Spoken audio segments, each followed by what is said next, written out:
The smell of fear and bergamot cologne always preceded a signed confession. The December air pressed against the windows of the federal building's interrogation room, turning the city beyond into a blur of neon and broken promises. Inside room 7B, fluorescent lights hummed with bureaucratic indifference. The stainless steel table reflected Jimmy Moya's tattooed knuckles as he gripped a government-issued pen. Papers spread before him like tarot cards predicting his death. The district attorney's smile was sharp enough to draw blood. Sarah Moore moved through the tension like smoke through bars. Her server's uniform was pressed to knife-edge precision, her braids wrapped into a crown that made her look regal despite the coffee pot in her hand. At 31, she'd perfected the choreography of service work, the slight hunch of deference, the lowered eyes, the way powerful men looked straight through her as if she were made of air and apologies. Before we begin, click subscribe, like this video, and tell me in the comments where you're watching from. Your support helps us bring more thrilling stories, and trust me, you won't want me to miss them. Now let's get into the story. Jimmy's thumb traced the numbers while the DA droned about cooperation and reduced sentences. GRID 7 dash Sector 4 dash ALPHA 3. The sequence burned into his vision like after images of neon signs. His father had taught him the cipher during their last conversation, 3 weeks before a car bomb turned him into a closed casket memory. The Ghost Division never forgets its own, he'd said, smoke curling from his cigarette like warnings. If you ever see these numbers, someone's telling you the game is rigged. The game was rigged. Jimmy's eyes slid to page 17 of his confession. The murder. March 14, 2024. Anthony Chen, city councilman, found in his Lexus with 2 bullets in his chest, and Jimmy's calling card, a white orchid, resting on the dashboard. The prosecution had built their case on camera footage, ballistics, and 3 witnesses who swore they'd seen Jimmy entering Chen's parking garage at 11:47 p.m. His fingers worked the napkin's code beneath the table, translating through muscle memory. GRID 7 was the waterfront district. Sector 4 meant law enforcement involvement. Alpha 3 was the kill code for political targets. The pieces shifted in his mind like a puzzle solving itself in reverse. Chen hadn't been killed by the Korean syndicate. Chen had been killed for someone in law enforcement. Someone who needed him dead, and needed Jimmy's signature on a confession to seal the narrative forever. Mr. Moya. The DA's voice sliced through his thoughts. Are we boring you? Jimmy looked up, meeting those cold eyes across the table. The man wore a Rolex that cost more than most people's cars. His suit was tailored in Milan. His smile was practiced in mirrors, and perfected in courtrooms where he'd buried better men than Jimmy. Just making sure I understand what I'm signing, Jimmy said, his voice steady. This page here, the Chen murder. You have camera footage of me entering the parking garage? Crystal clear, 11:47 p.m. And the witnesses? 3 reliable sources, all willing to testify. Jimmy's mind raced through the code's implications. If Chen was Alpha 3, he'd been targeted by someone inside the system, someone who could manipulate evidence, plant witnesses, and ensure a Korean crime boss took the fall. Someone who could smile while serving coffee and asking for signatures. The napkin's bloodstains suddenly made terrible sense. This wasn't just evidence. This was a warning written by someone who'd already paid in blood for knowing too much. Sarah Moore's father, the detective who disappeared 2 years ago, ruled a suicide, despite the inconsistencies. The man who'd worked Ghost Division cases before the unit was officially dissolved. I need a bathroom break, Jimmy said, folding the napkin into his palm. The DA's smile tightened. You can use the facilities after you sign. I'm signing away my life. I think I can take a piss first. For 3 seconds, the room held its breath. Then the DA nodded, and a federal agent moved toward the door. Jimmy stood, his hand closed around the crumpled evidence of someone else's crime, and walked toward whatever came next. The pen remained on the table, unsigned confession bleeding into spilled water. The bathroom was institutional white, smelling of industrial cleaner and the sweat of nervous men. Jimmy leaned against the sink, staring at his reflection, the neck tattoos crawling above his collar, the scar through his left eyebrow, the face that had launched 1,000 police reports. A federal agent stood outside the door, patient as death. He palmed the napkin again, memorizing the final sequence. GRID 7, Sector 4, ALPHA 3. Exit 9. Exit 9 was the service corridor, the one invisible people used. Jimmy pressed his hand against his chest, feeling his heartbeat accelerate on command. An old syndicate trick learned from a doctor who owed too many debts. He thought about his sister's face, about Chen's body in that Lexus, about the DA's Rolex and Sarah Moore's whispered Korean. His pulse hammered against his ribs like it was trying to break free. He stumbled out of the bathroom, gasping. "I can't." His words came out strangled. He clutched his chest, dropping to one knee. "Can't breathe." The agent's hand went to his radio. "We need medical in 3B, possible cardiac." Jimmy collapsed. Not completely, just enough to sell it. The fluorescent lights spun above him like dying stars. Voices erupted in controlled panic. Hands grabbed his shoulders. Someone shouted about aspirin and defibrillators. Through the chaos, he saw her. Sarah Moore, pressed against the service corridor wall, her eyes meeting his for half a second.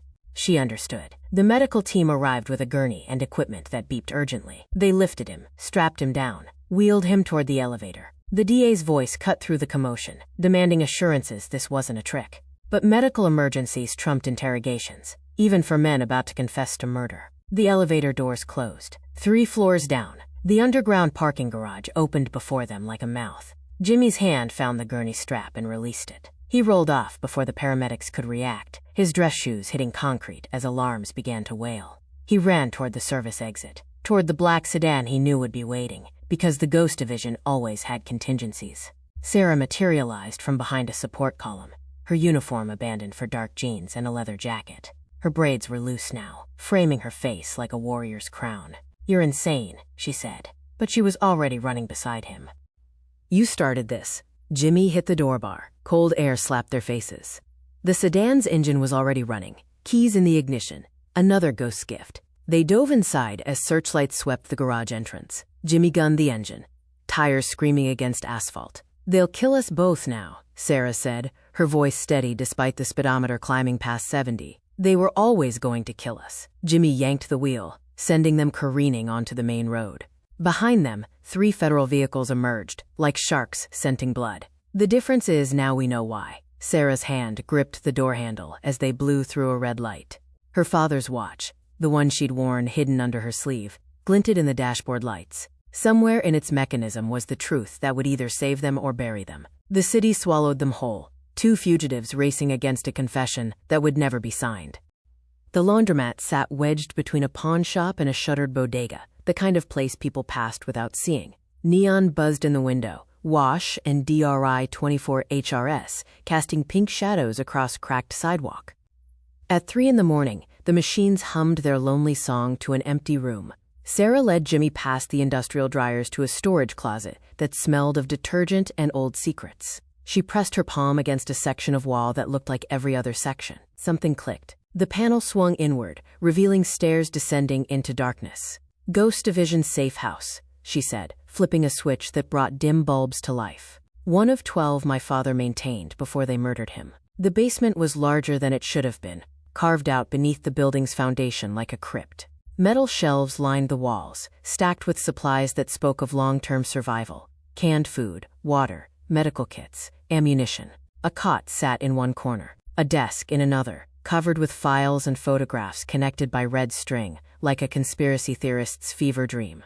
Jimmy's face appeared in several of the photos, so did the DA's. And Chen's, the dead councilman, his image marked with a black X. "Your father was Detective Marcus Moore." Jimmy's voice came out flat, pieces clicking into place. "He investigated the West Side corruption cases 2 years ago, until they made it look like he ate his gun in a motel room." Sarah pulled off her jacket, revealing arms marked with old scars that told stories she'd never share in polite company. He knew about Chen. Knew the DA was using the councilman to funnel federal grant money into offshore accounts. Chen wanted out, threatened to go public. She moved to the desk, her fingers trailing across the files like she was touching her father's ghost. Dad spent 6 months building the case. Used the old Ghost Division protocols because he knew the corruption went high enough that normal channels would get him killed. He was right. "The napkin," Jimmy said. Sarah pulled the blood-stained cloth from her pocket, spreading it on the desk beside newer, cleaner versions covered in her father's handwriting. "He coded this the night before he died. Grid coordinates, sector assignments, target classifications. Everything you needed to know that Chen's murder was a sanctioned hit by someone inside the DA's office. And you've been sitting on this for 2 years?" Jimmy's jaw tightened. "Waiting tables and watching them frame me?" "I was waiting for the right moment." Sarah's eyes met his, hard as obsidian. "You think I wanted to save a crime boss? You've destroyed families, Jimmy. Sold drugs to kids. Ordered hits on people whose only crime was being in your way." Her voice cracked. "But my father believed in evidence. In proof. The DA set you up because he knew no one would question a monster going down for murder. Sirens wailed in the distance, drawing closer. Sarah moved to a monitor showing grainy footage of the street above. 3 police cruisers rolled past, searchlights cutting through the pre-dawn darkness. "They'll find us eventually," she said. "Every safe house has an expiration date." Jimmy stared at the red string connecting his face to the DA's, to Chen's black X, to Marcus Moore's autopsy report.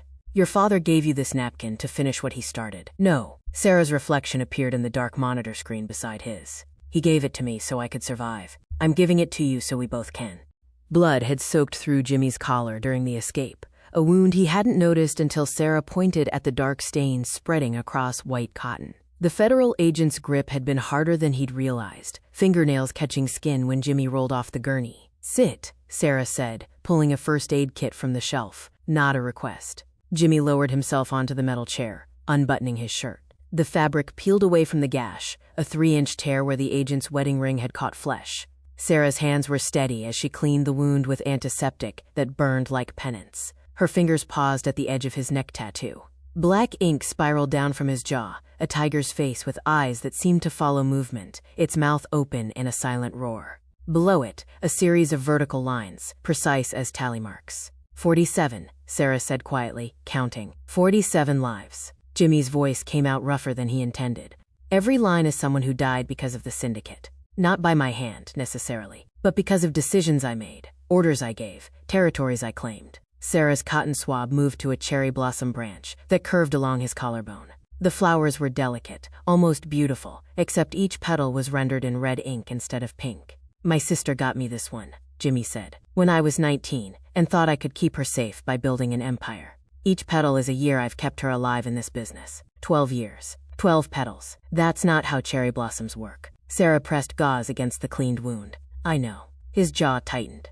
"They're supposed to fall. Everything beautiful falls eventually." Her fingers traced lower, to a dragon coiled around his ribcage. The creature's scales were intricate, obsessive in their detail. Its claws gripped a broken sword. "My father's tattoo," Jimmy said before she could ask. "He wore the same design. The Ghost Division used it as an identifier. The broken sword meant you'd survived something that should have killed you. After the car bomb, I had it inked over my heart. Reminder that surviving isn't the same as living."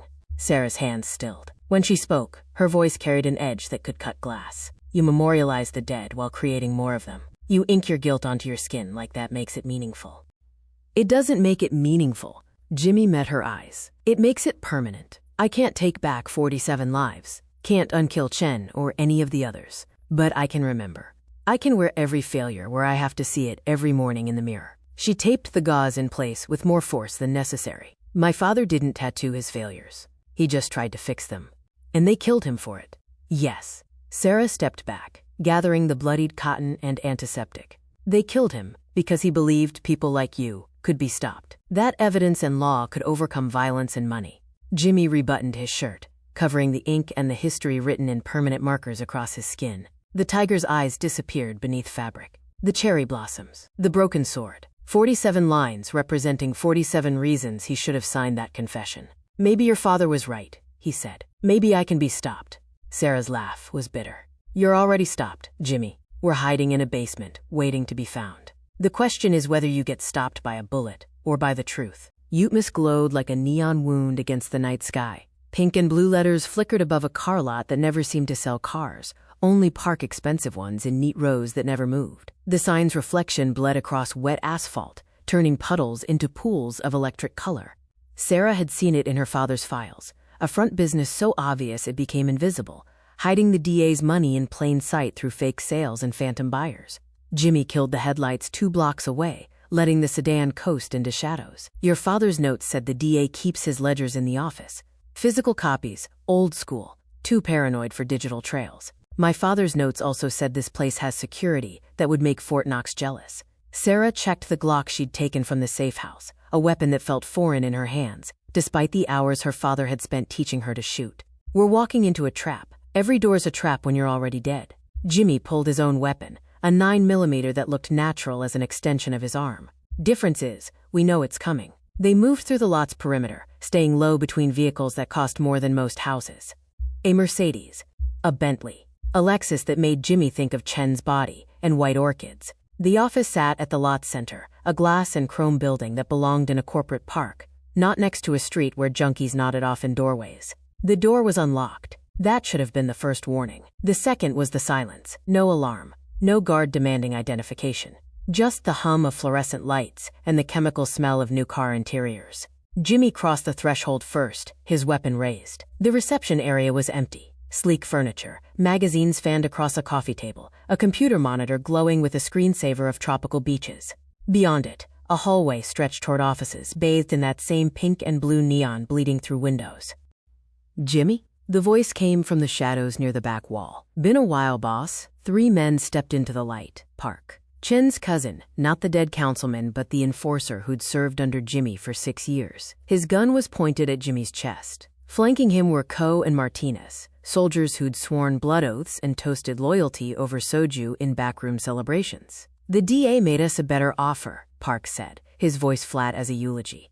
"Nothing personal. You were always going down. We just chose to get paid for watching it happen." Sarah's gun came up, but Martinez was faster, his weapon trained on her forehead before she could align her sights. "Drop it, Waitress. This isn't your fight. Everything's my fight now." But her gun lowered, reality settling in like winter frost. Coe moved forward, collecting their weapons with the efficiency of someone who'd done this before. Behind him, through the office's glass walls, Sarah could see file cabinets and a desk where ledgers probably sat, containing every dollar the DA had stolen. So close. Might as well have been miles. "You know they'll kill you too," Jimmy said, his eyes never leaving Park's face. "Soon as you're done killing us." "The DA doesn't leave loose ends." Park's smile was sad, almost sympathetic.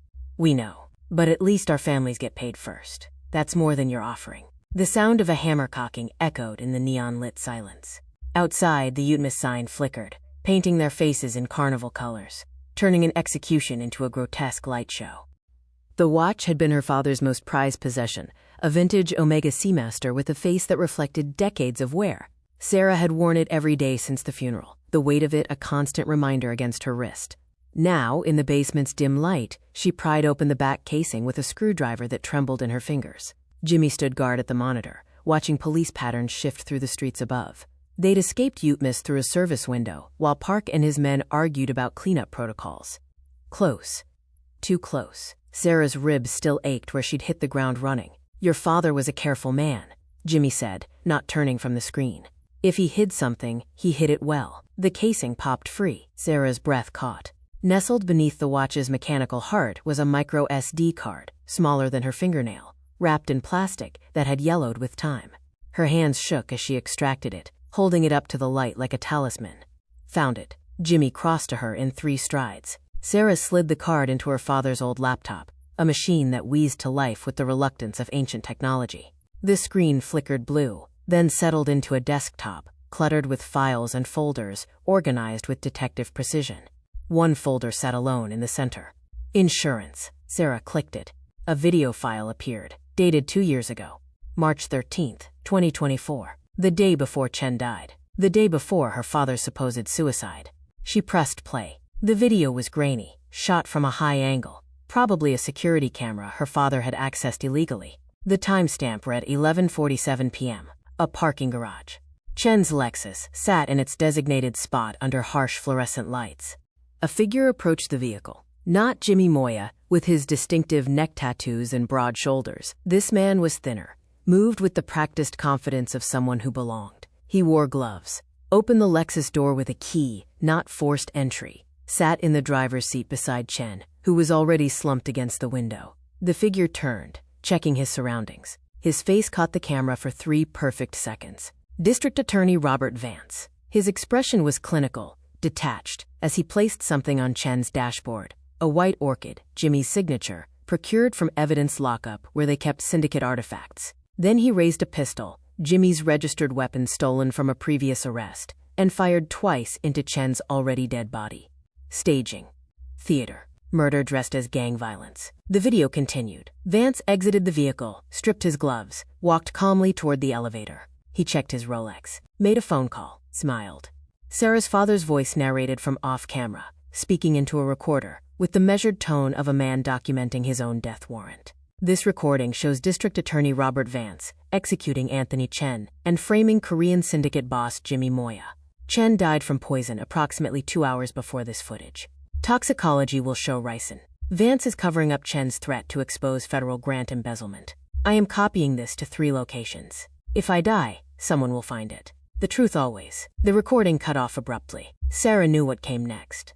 A motel room, a gun pressed under her father's chin, a death certificate that read suicide, and a department that moved on without looking back. He knew, Sarah whispered. He knew they'd kill him, and he recorded it anyway. Jimmy rewound the footage, freezing on Vance's face. The DA's smile was the same one he'd worn across the interrogation table, asking Jimmy to sign his life away. This doesn't just prove I'm innocent. It proves Vance is a murderer. It proves we're both dead if we don't move. Sarah ejected the SD card, slipping it into her pocket next to the blood-stained napkin. He'll burn this city down before he lets this footage see daylight. Rain hammered the docks like accusations, turning the waterfront into a maze of shadows and reflected light. The stolen Honda's wipers couldn't keep pace with the downpour, smearing the world into impressionist chaos. Behind them, headlights cut through the storm. 3 vehicles, maybe 4, closing the distance with predatory patience. Jimmy's knuckles were white on the steering wheel. Blood from his reopened neck wound stained his collar fresh, mixing with rain that leaked through the Honda's failing seals. Sarah clutched the SD card like a grenade, one hand braced against the dashboard as Jimmy yanked them through a turn that sent the car fishtailing across slick asphalt. The docks end in half a mile, Sarah said, her voice steady despite the speedometer kissing 90. Then it's just water and shipping containers. I know. Jimmy's jaw was set, eyes flicking between mirrors and the road ahead. The warehouse district loomed like a graveyard of industry, rusted cranes reaching towards storm clouds like skeletal fingers. There's a cargo ship, the Moonhwa, Korean registry. Captain owes me 3 favors, and his firstborn. Running. Sarah's laugh was sharp as broken glass. You're actually running. I'm actually surviving. Jimmy slammed the brakes, sending them into a controlled slide between 2 shipping containers. The Honda's bumper kissed metal with a shriek of protest. Behind them, the first chase vehicle overshot the turn, tires screaming into the night. Like you told me to. Sarah's hand found the door handle. Through the rain-streaked windshield, she could see the Moonhwa, a cargo vessel that had seen better decades, its hull streaked with rust and salt. The gangway was already lowering, a mouth opening to swallow fugitives. I didn't tell you to run, she said quietly. I told you to survive. There's a difference. Jimmy killed the engine. The rain filled the sudden silence, a million tiny impacts against metal and glass. His hand moved to the door, then stopped. When he spoke, his voice carried the weight of 47 tattooed lines and 12 red cherry blossoms. That ship leaves in 20 minutes. I can be in international waters before they get a warrant. Seoul by Thursday. Disappear into the peninsula where my family name still means something. He turned to face her, water streaming down the windshield between them like bars. Or I can stay. Help you get that recording to someone who'll actually use it. Probably die in the process. Sarah looked at the SD card in her palm, then at the ship, then at Jimmy's face. A face that had haunted her father's files, that represented everything Marcus Moore had fought against. A monster. A killer. A man with 47 reasons to run and 12 petals falling one by one. My father believed people could choose, she said. That even men like you could decide to be something different. Your father's dead because he believed that. I know. Sarah opened the door. Rain invaded the car's interior, cold and cleansing. But I'm still here. And so are you. The Moonhwa's horn sounded, a deep bellow that cut through the storm. Final boarding. Last chance. Behind them, headlights emerged from the container maze, 6 vehicles now, forming a net that was tightening with every passing second. Jimmy's hand hovered over the ignition. Run or stay. Save himself or die for proof that might never see a courtroom. The choice crystallized in the rain, and the approaching sirens, and Sarah Moore's face, waiting for him to decide who he was going to be. He pulled the keys from the ignition and stepped into the storm. The courthouse cafeteria smelled of overcooked coffee and the institutional despair of plea bargains made over soggy sandwiches. Sarah moved through the morning crowd with her borrowed uniform crisp and her ID badge, lifted from a real server's locker, swinging from her neck like a permission slip to be invisible. She carried a tray of pastries toward the grand jury assembly room. Just another faceless worker in a building full of people who never looked twice at the help. Jimmy watched from across the street, tucked into a coffee shop doorway with a newspaper held high enough to hide his face. His neck wound throbbed beneath fresh bandages Sarah had applied in a gas station bathroom at 4 a.m., using supplies bought with the last of their cash. Through the courthouse windows, he could see the grand jury convening, 23 citizens who would decide today if there was enough evidence to indict District Attorney Robert Vance for corruption, murder, and conspiracy. If Sarah failed, they had nothing. If she succeeded, they might live long enough to see tomorrow. Sarah's hands were steady as she pushed through the service entrance to the assembly room. Inside, the grand jury sat in ascending rows, faces blank with the particular boredom of civic duty. At the front, a federal prosecutor droned through preliminary procedures, while a bailiff checked his watch with the frequency of a man counting down to lunch. The audio system's control panel sat behind a wooden partition near the stenographer's desk, an old setup, analog in an increasingly digital world, chosen specifically because it couldn't be hacked remotely. Sarah had to physically access it, had to plug in the modified SD card her father had prepared for exactly this scenario. She set down the pastry tray, pulled a water pitcher from her cart, moved with the practiced choreography of someone who'd spent years learning to exist in spaces without taking up space. The stenographer nodded absently, accepting coffee Sarah hadn't been asked to pour. Sarah's hand slipped beneath the partition, found the auxiliary port. The SD card clicked into place with a sound that seemed loud as thunder, but went unnoticed beneath the prosecutor's monotone recitation of charges against a check-cashing scheme in the South District. She pressed play. Nothing happened immediately. The recording was cued to activate when the prosecutor's opening statement concluded, a delay her father had programmed to ensure maximum audience attention. Sarah retreated to her cart, gathering empty cups with movements that suggested she had every right to be there. The prosecutor shuffled papers. The grand jury shifted in their seats. A juror in the back row stifled a yawn. Then Marcus Moore's voice filled the room. This recording shows District Attorney Robert Vance executing Anthony Chen and framing Korean syndicate boss Jimmy Moya. The effect was instantaneous. Every head turned toward the speakers. The prosecutor froze mid-gesture. The bailiff's hand moved to his radio, confusion flickering across his face as he tried to identify the source of the interruption. The video's audio continued. Chen's parking garage. The timestamp. Vance's clinical precision as he staged the murder scene. The sound of gunshots. The district attorney's voice on his phone call. It's done. Make sure Moya's prints are on file. I want the arrest warrant on my desk by morning. Sarah was already moving toward the exit, her cart squeaking against linoleum that suddenly felt treacherous. Behind her, chaos erupted. Jurors shouting questions. The prosecutor demanding the recording be stopped. The bailiff speaking urgently into his radio, calling for technical support, for supervisors, for someone to explain what was happening. But the recording played on. Her father's measured narration, the toxicology evidence, the embezzlement scheme, every detail laid bare in a dead detective's voice that reached from beyond the grave to testify. Sarah hit the hallway and walked, didn't run, toward the service stairs. Running would draw attention. Running would make her visible. She descended 3 floors with her heart hammering against her ribs, past 2 security guards who barely glanced at her uniform, and emerged into the courthouse's underground parking garage. Jimmy was there, the stolen Honda idling in a loading zone. Sarah climbed in, stripped off the uniform's jacket, and for the first time in 72 hours, allowed herself to breathe. Did it work? Jimmy asked, pulling into traffic with deliberate casualness. Sarah looked at her hands. They weren't shaking. Her father's watch sat heavy on her wrist, its face reflecting morning light through the windshield. Somewhere above them, 23 citizens were hearing proof that would dismantle a corrupt empire. Somewhere in that building, District Attorney Robert Vance's world was ending. It worked, she said. Now we just have to survive long enough to see what happens next. Jimmy's laugh was rough, almost surprised. Surviving. We're getting good at that. Behind them, sirens began to wail. Not for them this time, but for the man in the expensive suit, whose smile had finally been captured on tape. The city unfolded before them, no longer a trap but a maze with exits they were learning to find. They drove toward whatever came next. 2 people who'd chosen survival over safety and found something more valuable in the choosing. 3 years later, the cherry blossoms were blooming early. Sarah found Jimmy in the community garden behind the halfway house, his hands deep in soil that looked nothing like the streets he used to own. He wore canvas work pants and a flannel shirt with the sleeves rolled up, revealing tattoos that hadn't faded but somehow looked different in daylight. The tiger still roared. The 47 lines still marked his neck, but the cherry blossoms on his collarbone had gained new petals, ink added during his 2nd year in minimum security after Sarah had brokered the plea deal that saved his life. 15 petals now, 3 for time served. 15 years of his sister's survival, continuing despite everything. You're early, Jimmy said without looking up. He was planting tomatoes with the concentration of a man who'd learned patience the hard way. Visitation isn't until 2.